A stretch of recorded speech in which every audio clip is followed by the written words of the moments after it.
Hello, I'm Timothy Snyder. It's the summer of 2020-21. I'm very happy to have the occasion to return to On Tyranny. A lot of things have happened in the meantime since late 2016 when I first wrote the lessons. A lot of things have happened to all of us in the meantime. We've had, sadly, I think, the experience of seeing how these lessons, the lessons of the book On Tyranny, which I drew from what I knew from history, how unfortunately they do have applicability to us. I would be happy if they didn't, but frankly, it would be very strange if they didn't. There's only one history. The point of history is not to pull out this point and that point and compare one thing, compare A and B and say A is better. That's not the point. The point of history is that history is a reservoir of the possible. Everything which happened could happen. That's one thing we can say with 100% certainty about it. And so if we're able to look straight at things that have happened, or maybe even more important, if we're able to listen to the wisdom of people who passed through crises that are still greater than ours, we can learn something which might be relevant. That was the method of On Tyranny. I was drawing from my own knowledge of history, but even more than that, I was drawing from the witnesses. I was taking from people who had passed through fascism and communism. So my point of On Tyranny was not really to make comparisons. My point was to be humble and to learn. And I think that was a worthwhile endeavor. So in these little videos, I'm returning to each lesson, I'm reading it, and then I'm going to give a few reflections about the last few years and about what I think might be to come. The happy occasion for doing this is that these lessons are going to reappear with a slightly updated text in a graphic version of the book, a beautiful illustrated version of the book by me and by Nora Krug, which is appearing in October of 2021. So this video is about lesson 10, which is believe in truth.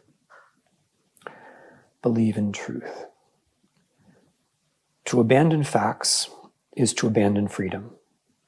If nothing is true, then no one can criticize power because there is no basis upon which to do so.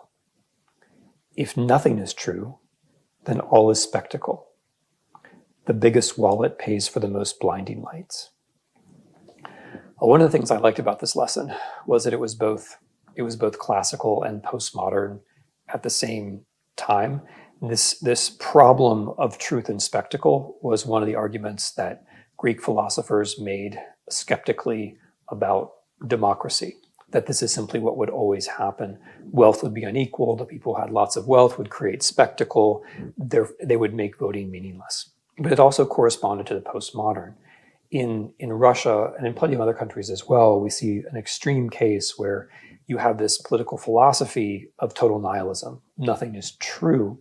And once nothing is true, then political power becomes entertainment power, or vice versa. The ability to entertain then becomes political power. If nothing is true, then whoever draws our attention is the one who has power.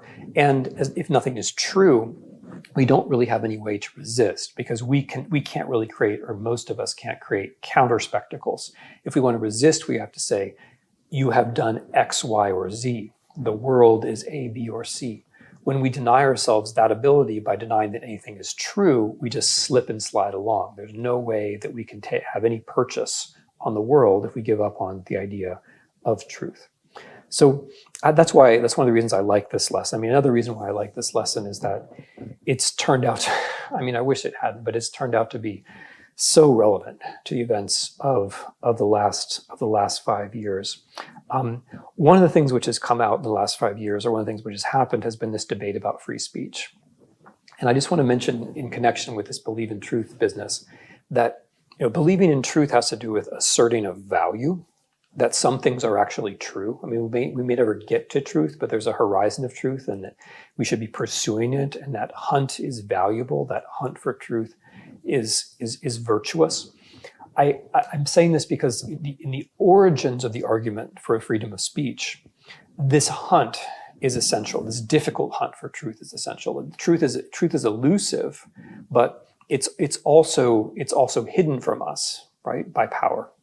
So the strongest argument for free speech is that free speech is about speaking truth to power, right? Free speech is about exercising the double virtue of looking for the truth and saying it, right? Free speech. So Sure. I mean, I will fight to the death to protect your right to repeat, the idiotic internet meme that you just learned last night. But that's not the point of free speech. And when you repeat the idiotic internet meme that you just learned last night, don't think that you are taking part in the great, transcendent history of free speech. You're not. The great transcendent history of free speech is about hunting hard for truth and speaking it to power. Right? Which is why it's a perversion of those values when what we have to do, as we have had to do under the Trump administration, is to listen to lies from power, right? If what free speech is about is speaking truth to power, then lies coming down from power, right? Sure, they're protected by free speech. They're protected by the First Amendment, but they're the opposite of the virtue, which is at the heart of free speech. And in this administration, as I think it's fair to say, at no other time were we bombarded with consistency, with frequency by so many lies, continuous lying, which was corrosive, which did push Americans further in the direction of thinking that, well, nothing's really true, they're only opinions. And of course, if nothing's really true and they're only opinions, then we're disempowering ourselves. I've already said that. But we're also slowly preparing the way for what happened towards the end of the Trump administration, which is a big lie. Right? Big lies function where there isn't much resistance, where other truths have already gotten out of the way, where the belief in truth has gotten out of the way. And then, and this comes from Hitler, whether we like it or not, this comes from Hitler. This opened the space to tell a lie which is so big that no one can doubt it. Hitler explains this logic in Mein Kampf. I'm sorry, that's just where it comes from. I mean, you may not like to have things juxtaposed this way, but there's only one history. Hitler in Mein Kampf explains that telling a big lie is successful because people won't believe that you would tell a lie that was that big. Right. So, for example, you lose a presidential election by, let's say 7 million votes, and you say, nevertheless, that you won a historic landslide victory. That is a big lie, right? Because a lot of people are simply not going to believe that you could tell a lie which was that big.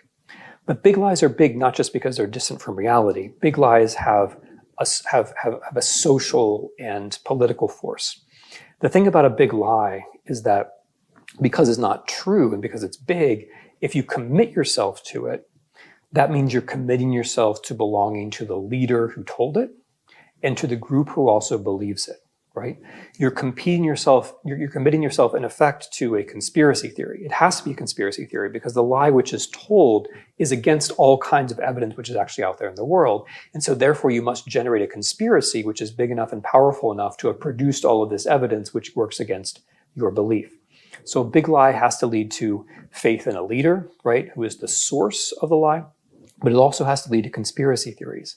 And it has to lead to a politics of us and them, because you're committed to this thing, right? You're committed to this story. And so therefore the people who are not committed to it, who don't accept this incredibly important thing that you believe, they must be the enemy. Not just your fellow citizens, but the enemy, right? And a big lie ultimately, and this is something which the communist dissidents argued in the 60s, 70s, and 80s, the last century, a big lie ultimately has to lead to violence because you're not going to be able to defend it finally in any other way. And as I've said in some of these other little videos, we can't forget that has already happened. The American big lie of Mr. Trump already led to violence and death and the risk of much more death and many other terrible things in January of 2021. The next thing I want to say about believing in truth, shifting now to the positive, is that if we're going to believe in truth, we have to believe in it on the basis of something, on the basis of institutions that we create. It's just not true, unfortunately, that the truth is out there, right? I mean, as people who are as old as I am will know what I'm referring to. It's not true that the truth is just out there. It's not true, as our whole tradition of Anglo-Saxon liberal thought, from Milton to Mill. It's not true that if there's a marketplace of ideas and the good ideas win. Just not true, right? Simply not true. Most of the truth is only present because people work hard to produce it or to find it. And people can only produce or find truth insofar as there are institutions and money behind them that help them do that, whether they're a health professional or a scientist, or in my opinion, the most important group, a local journalist, right? If you're going to believe in truth, you also have to believe in the labor of the people who are producing the facts. And what follows from that is that we have to rebuild local news. We have to be a country where people have an idea of what's going on in their own lives. This is directly connected to the big lie. Big lies flourish, they slide across zip codes and into minds because there's nothing stopping them. The thing that stops them, or at least creates some resistance, is confidence about your own life, your own town, your own locality. And that confidence that some things are true, some things are false, that confidence that some reporters can be trusted, that only can arise with some kind of local press. So if we don't have local press, then people jump immediately to the national, they jump immediately to the emotional, they jump immediately to the conspiratorial. If we do have the local press, then we have some chance of building ourselves back towards a country which doesn't just believe in truth, but which has some truth to believe in. And this is where I want to close, though. So there are a couple of things there are a few things I've already said we have to do. We have to believe in truth because it's our only political defense. We have to remember that free speech is ultimately about telling truth to power. We have to reckon with leaders who lie to us all the time. We have to remember that a big lie is not just big in scale, but that it has a certain political force. It expands into a vacuum and it draws other things into it. We have to build back local news. But finally, we also have to be willing to just assert this value. We have to not just be willing to say things are true. We have to be willing to say, look, I believe that things are true. I believe that there is truth. We're in a 21st century environment where, people are simultaneously, I'm borrowing now from Hannah Arendt in her book Origins of Totalitarianism, people are simultaneously gullible and cynical, right? People, they're cynical about all the stuff they don't like, but they're gullible to the things that make them feel good, right? And that combination of being always cynical but always gullible leads us towards authoritarianism. The only way to get through, to overcome the gullible and the cynical, is to be a skeptical hunter, right? To be skeptical, of course, of the world around you and the lies that people tell and the self-interested fictions that abound. To be skeptical of that, but to also be a hunter for truth, right? To seek and to find. And in that seeking and finding, I think there's no choice but to assert the virtue of truth, right? That facts are there, facts we work for, facts we have, but that we believe in truth, right? Not just a truth that's far away that we can't see, but everyday truths too, the little truths, the little facts. Then in a way, those are the things that are most important. So lesson number 10 was believe in truth. Thank you.